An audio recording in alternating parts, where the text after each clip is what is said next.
What did you see, and kind of what is the quarterback room dynamic in your mind right now? I find it great that Justin Fields is there, and Andy Dalton seems to be a willing participant in helping him along. Nick Foles not in attendance today, personal reasons given for that absence.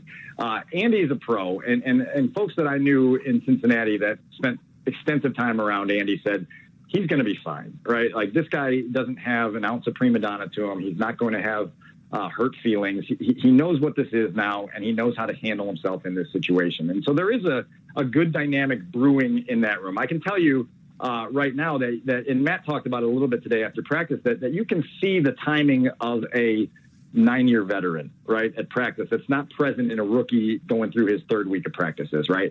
And so you see that with Dalton, that there's just a rhythm, there's an understanding of what he's seeing, and again, it's a small snapshot here, but that's going to be something that Bears fans may be slow to warm up to, but they will appreciate once the games start, right? To see a quarterback in rhythm, having timing. I thought it was interesting to hear Andy say today that this period here, this June period of OTAs and minicamp, is really significant for him to just get comfort, right? To understand what his receivers do as route runners, how they communicate, how he needs to communicate with them. These are things that Nick Foles didn't have last year in that pandemic wiped away offseason that I think hurt him when it was his turn to play. It probably hurt Mitch to some extent, not having that traditional offseason and training camp to get ramped up for the season. This is an important stretch here over these next 3 weeks here for the Bears to get some important work done. Andy seems locked into getting that work done and making sure that when he steps on the field for the first training camp practice in late July, that he feels a sense of relaxation. And I think that's important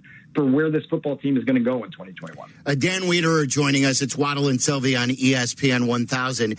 So what do you believe then, Dan? Do you believe that this is an open competition?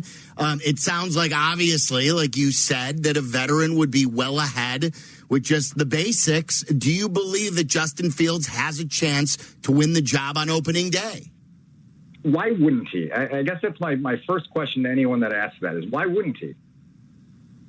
Why would the Bears? Why would the Bears hold him back? Why would the Bears hold him back if he was ready? We're both with you. Yeah. Like when Jay joined us, you wrote it up. Jay Cutler, also the 11th pick in the draft, said it just benefits sometimes to just step back and watch. And even though training camp and preseason happen, you really don't know anything from that. No doubt, agreed, and it's going to benefit Justin Fields to sit and watch. And I've been pretty firm from the outset that Andy Dalton's going to be your week one starter because of the timeline. It's not because the Bears are holding Justin Fields back. It's because things take time. You know, the analogy that I've been using recently is driver's ed. The first time you went out in driver's ed, they took you out in the parking lot. They didn't take you to the expressway and say, let's see what you got, kid. And then you're hitting the gas and slamming on the brakes, and the three kids in the back are puking on the driver's ed instructor in the shotgun seat, right? There's time it takes to get that comfort level up. And when it came time to get on the expressway, they said, hey, let's go on the expressway today. And you were able to do it, and you felt more comfortable and smoother doing it.